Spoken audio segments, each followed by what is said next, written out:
blissful day to you. Welcome to Dawn and Viewers TV. My name is OMORUYI and I'm with BENAHI and ONOFE. Good morning. Good morning, Pearl. It is not in good news that the PDP has actually thrown its zoning or its political ticket open to all zones or geopolitical zones in Nigeria. And it's actually debunking or disappointing a lot of persons who had these notions that it will be zoned to the south, as earlier predicted by a lot of persons and other party faithfuls. And that's what we'll be discussing on Dawn today. So, BENAHI, let me start with you. I know you're not partisan. Okay, you don't belong to any political party, but that was on a lighter note.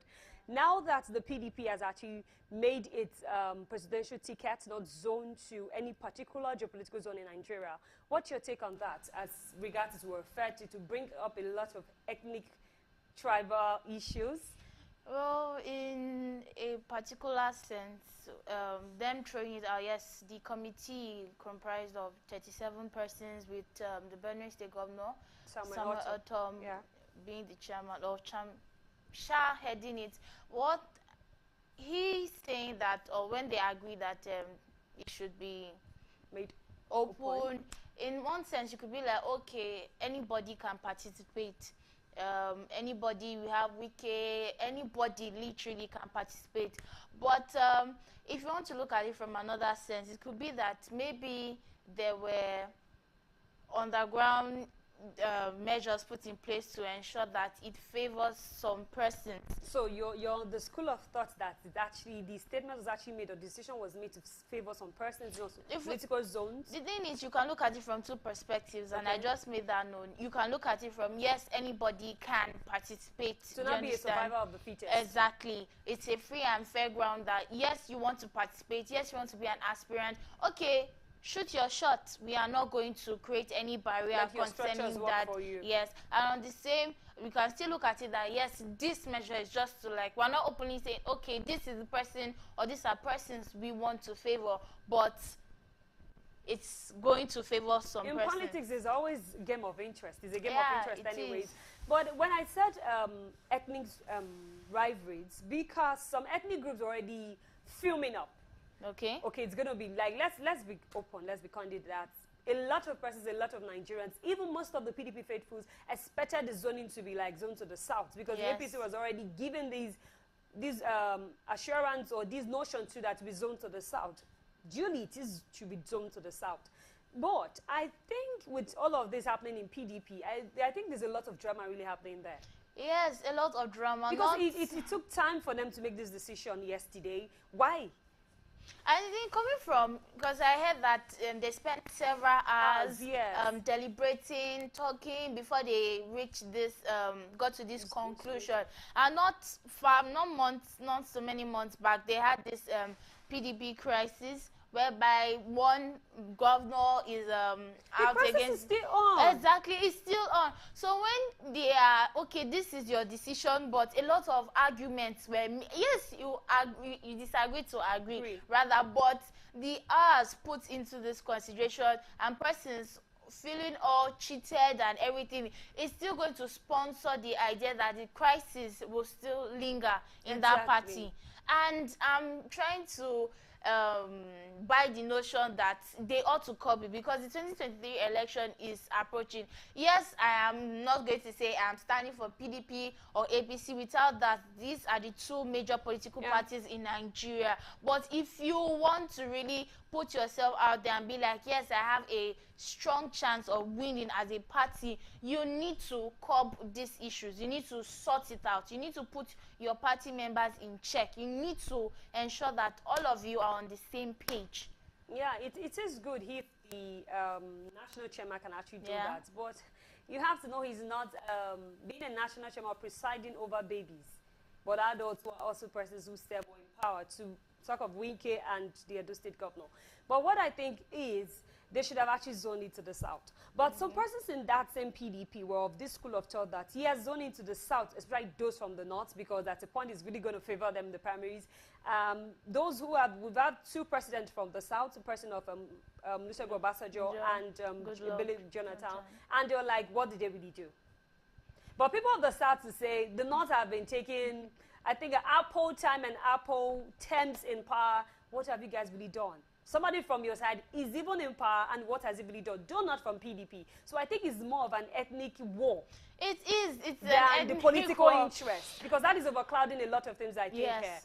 I think from politics, you cannot rule out this vague ethnicity they tend to like portray. In as much as you said, what has former President Olusegun Obasanjo, what has he done?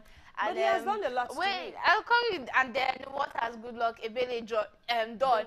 We don't want to say that it is obvious that there has been some radical changes over years from the present administration and everything. Yes. But right now, I feel that they are missing a point. You know that you want this to be zoned to the south. Don't bring this notion that yes, the present administration, the president rather, is from the north. What has he done? Because right now, that's what is on the table. You're allowing the ethnic stuff to actually overcloud their decisions. Exactly. Yes. So right now, yes, the whole political space is not going to favor every person. Some persons right now are laughing, while some other persons are like, no, this has ruined my plans. But this is where you need to bring your political prowess to play. Exactly. But to me, I think it's also fair if you look at it from the other side Yes. of the coin. Being that now everybody is survival of the fittest. Put your structures into display, put your political strength into display, and now this is where we really know if the people really want you. Yes. But at a point, I think, especially those from, let's say, South against the North now, some of the persons from the South, they really stand a chance against persons from the North, likes of Abubakar Atiku against Peter Obi and Winke. Let's sit away. What do you think? It's going to be a very strong and funny game. Well, there is this cloud, I'm not going to say favorable cloud, around Atiku. See, jokes on whoever wants to put the jokes on. But mind you, do you know Peter Obi was the running mate of Atiku the last presidential election? Exactly. Now he's running like vying for the same ticket. You see, right now it's interesting. We even have this person of interesting character, Dino Melaye, saying that God spoke to him 3 times and said Atiku will be the next Nigerian president. Do you know Milai has been a very strong supporter of Atiku? Because Yes. I mean, most of his political campaigns to other states is always there Dragging, to display his dancing skills. As it is so comical, dragging God into everybody knows that it's just what have you, propaganda and other stuff. Just to make it ties in. Exactly. So right now, I don't know if the North, because we have Wiki right now. We have Peter Obi. Peter Obi is gaining grounds on social media and on. I think most of the youth are throwing their weight behind Peter Obi. But Winke too is somebody of principle and idealism. And it's quite radical. It's very radical. Especially we have these issues of insecurity in Nigeria. Yes. And that was one of the major things in a recent interview he said he's going to really tackle first. Insecurity, the economy, and when we have that be sorted out in Nigeria, to understand we will move forward. Yes, because if you look at Wike's personality or character, you'll be like, okay, this is not somebody you really want to mess, because he's really outspoken. He doesn't mess with. He doesn't. What do you mean by that? When I say really outspoken, I'm just using a very nice way to say he's really outspoken. He's bold. He's bold. He doesn't take no for an answer. He does not care who you are. He's going to say what he wants to say. And to an extent, his radical moves have paid good way for his state as the president government. So right now, person are like, okay, if we should vote for Wike, we don't want a candidate or we don't want a president that is just not saying calm, that is just there, that yes can go as far as being radical, at the same time can implement the right things in this country effectively. Yes, Peter Obi has bought the love, the admiration of the youth, and yes, nobody should really turn a blind eye to Peter Obi. Is not radical. That is why I said nobody should turn a blind eye to Peter Obi. The man, without question, is somebody that you ought to take very serious. He has innovative ideas. He's very principled. I know that this person appeals to the youth, the younger generation, and also appeals to the older generation. We don't want somebody that's just in between that can understand where the youth is coming from. Because over time, the previous administrations or different political stakeholders trifle with the interests of the youths. They look at them as, yes, you people are in this economy, but I don't think your presence should really be taken seriously, because that's the vibe or that's the notion they've put across for a long period of time. So right now, I feel what the PDP did, to me, I feel, okay, it is okay. It's fair to it's fair. So just do something stronger. You want to be a candidate, do the rightful things, and I'm sure you'll be on that space. Yes, but I still think that it will be a lot of... I want you to think favoritism is really playing this. It's true, without doubt. Without that, it will play. Yeah. And it will actually continue foiling the internal crisis already going on. Yeah. I'm not saying the national chairman is not doing a good job, but to an extent, it's letting so many waters pass under the bridge as if it's turning the blender, like you said. But now look at the candidates we have. Likes of Atiku, Peter Obi, Winke, and what have you, and many more are still coming in. But I still of the school of thought that he should have at a point zoned it to the south. So we know that he's narrowing it down. He's narrowing it down. So let the South fight for their stuff. Let the South do their thing. Now still giving likes of, I think he's trying to still give opportunities to persons, favoritism actually to persons, yes, from the north. Because majorly they are the main contenders who are actually going to vie for this position. Yes. And I think if we should give it to candidates or zones that have a better chance of winning. Yes. Because when somebody told me something about Obasanjo, who has been there, Obasanjo brought the GSM. Yes. Telecommunications.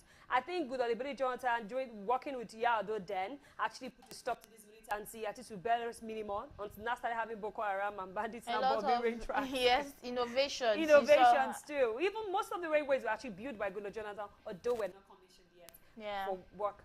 So, but I still think we should have actually let it go to the south and let them do their thing. Yes, since it has been the belief of party members that it's most likely that this thing will be zoned to the south, and in their own interest, it was best that, like you said, we have candidates of amiable character that, yes, these persons stand a chance to win against the the opposition party. They should have just narrowed it to the south and be like, yes, we are trying to have the same interest, but we have good candidates that already bought the favor. And it is their time. And it's their time. Let them do their thing. So you just saying, it's like saying you don't want to play the devil's advocate. And you're playing it. But you're playing it. You're saying, I don't want to be on this party. I don't want to offend this other person. Oh, yeah. Now, sitting on the fence means that you belong to a place, but you don't want anybody to know. Exactly. There's really no neutrality anyway. So everybody knows exactly what is playing out, but I feel they should not let greed, they should not let this self-interest to cloud their judgment. They have, I'm not supporting BDP, but it's almost like they have this edge over the opposition party. Because a lot of Nigerians actually feel the PDP is coming to save, the Messiah is coming to save Nigeria in 2023, but now the Messiah have an issue with his home. Yes. So it's like you are trying to ruin the chances you have. Yes, if they bring out the wrong candidate, I still am still of this strong notion that PDP might lose that election. They will. If they bring out, I'm not saying none of the candidates are not right, but there are some persons whose personalities do not really go down well with major Nigerians, and they feel like this person has come out like, okay, likes of Buhari contested several times before he finally won. And we have somebody who have the same track, who has been contesting and contesting. Perhaps this next election might be time for him to win. Because so Nigerians see that they're selling up their birthright for the benefit of another person's pocket. Exactly, because right now a lot of Nigerians are going to scrutinize the persons they want to vote. In as much as we feel that majority of Nigerians are on this verge of political apathy, they still want to scrutinize the person that is going to be on that seat next year. Not to be the case of the wrong candidates in the right party and the right candidate in the wrong party. Exactly. So PDP, you need to play your cards right. Like, play it well. You've made your decision, but you need to ensure that that decision does not mar your chances for the 2020 election. And what is the take of the APC? What do you think the APC will be thinking now? Like, okay, do you think the APC should toe the same line? You see, right now I just see the Game of Thrones. Let the best man win. If you see, it's not just about if you are smart or if you have money. No, let me not say smart. It's not about if you have money or you know this or you know that. It's about how far. What are the things you are willing to risk?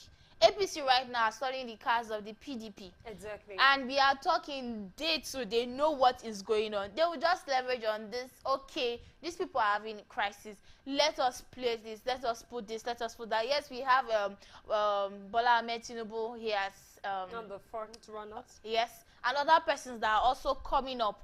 You get. I think Bello actually declared the last weekend that he'll be running for presidency. Though he's on the young side, but I think that governor had a lot of issues. Not to be candid, he has a lot of issues actually going with him because it has been confirmed that he hasn't paid salary of his staff for a very long time. and some of the civil servants in the state have not been paid. And yet you were declaring for president. So if you cannot take care of just your state, what happens to the nation? You just scrap out. And you know that a lot of graduates right now are just hoping for this NYSC Alawi, this 30-something thousand naira that is being paid to them. Meaning that if you cannot pay the workers in your state, you're going to owe a lot of civil servants. You're going to scrap out NYSC. You're going to do a lot of things because right now Nigerians do not take... cut costs. Exactly. Nigerians do not take levity of the money you ought to pay them. You see, if you cannot handle the issues in your state, you cannot handle a lot of things happening. That's true. And I think you were also talking about the ASU strike. Yes. It has been on. Nobody's really saying anything about it. Today even marks the 50th day of students staying at home. 50 days? Yes, the 50th day. Nigerians know how to count a lot. They have to count. They are students. In fact, this is training on Twitter. Speaking of scrutinizing these persons, students are at home. You are saying that they are the leaders of tomorrow. And tomorrow is today you promised us, or you talked about. If you value the future, meaning that you ought to value the lives of students, not just students. Students are at home idling away. Yes, you are saying you are recovering the loot of people that laundered money, you are doing what have you, but at least since the last time ASU and the federal government had a meeting, they've not said anything. The federal government, they've not said anything concerning that. I think the last time the ASU state chairman was here, he said something about the Labour chairman, the Labour minister actually sees them as a joke. They take anything they say, nothing serious. No. Because if the Minister of Labour goes to the president, he is the middleman between them and the president, and he says these people are not serious. I still think some persons in that cabinet have an issue. They still have an issue within themselves they need to sort out, because some persons might really to let their pants be greased for some students to be at home. This is not the first time we're having students stay for 50 days. I think years back they stay for a year or plus. So because Nigerians are used to it, but it is not a good thing. But what we have to do is, how are we going to really let the president, the government, the federal government to actually look into this? Because the red chamber, the green chambers, they're not saying anything about it. They are aware. Right now, people are of the opinion that the government keeping silent is maybe they want to sell these federal universities to private individuals so that they can be run by them and generate more profits. You can't roll but that. But they're already making profits by increasing school fees. Like we but have some persons want to just have that dominion. Do you get? It's like saying private universities. They want to have this. Yes, this university is run by this person. Students are at home. You are talking about insecurity. You cannot rule out that students right now or some persons are considering being, should I say, fraudsters, trying to do other stuff. And since education no longer pays. And the integrity, the whole vital or crucial aspects of a university right now is waning. Even if students resume, what's the possibility that lecturers really want to even teach them well? The zeal is no longer from the lecturers or the students anymore, not to teach, neither to learn. Neither to teach, neither to learn. So it's really sad. So the next president, I don't want to even hope, I don't want everybody to concentrate their mind or their minds rather on the next election, because we have other months to go before the election. I think they are, because now I think Nigeria is actually living on borrowed time. Yes. So we just feel that there's nothing we can do. We'll find ourselves in this situation. We just have to manage it. But let's just hope that within the little time frame we have, we'll be able to select and have the better candidates who would lead us.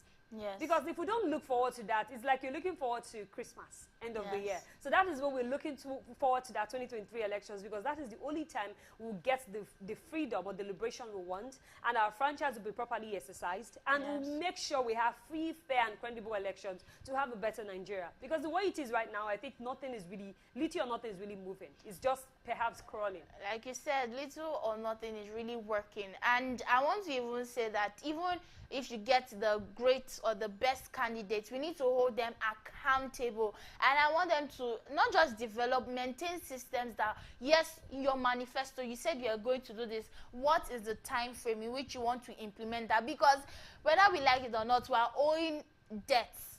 Do you understand? Every government keeps telling you they owe debts. We are owing. In fact, I don't want to even say the amount in which we are owing. So right now we need to hold the person we are going to vote into that position accountable. We don't want to see manifestos of 60 years ago. We want to see something that will apply to the lives of Nigerians. We want to see how you want to alleviate the poverty. How you want to help Nigerians, because and you every owe sector us. should be working. Every sector should be working. The health sector, the educational sector, agriculture, and whatever. Every single thing, so that Nigeria can be great again. It is so sad to still say that this is the 50th day in which Nigerian students have to sit at home. I hope the government look into this matter, because these students are the leaders of tomorrow. In fact, they are the leaders of today. And when you make a considerable move in ensuring that they are back into classes, they are back in fulfilling their dreams, you will make Nigeria great again. This is still Dawn of yours silly. Join the conversation across our social media platforms on YouTube, Instagram, and Facebook. And of course, leave a comment. Join the conversation. Yes, until we see your beautiful, your lovely faces again tomorrow, do have a great day. Bye for now.